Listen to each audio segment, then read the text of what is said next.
بسم اللہ الرحمن الرحیم۔ السلام علیکم ورحمۃ اللہ وبرکاتہ۔ امام احمد بن حنبل رضی اللہ تعالیٰ عنہ فرماتے ہیں کہ ایک دفعہ مجھے عراق کے کسی گاؤں میں رات ہو گئی۔ میں ایک مسجد میں گیا لیکن چوکیدار نے وہاں سے نکال دیا۔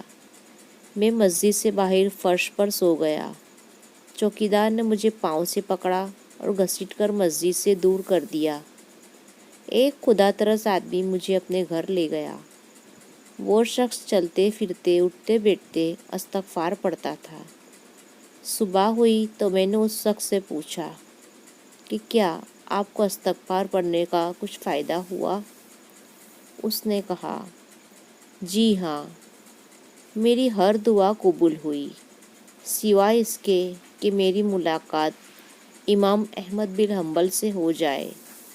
میں نے کہا میں ہی احمد بن حنبل ہوں، اور تم دیکھو کہ کیسے مجھے گھسیٹ کر تمہارے پاس لایا گیا ہے۔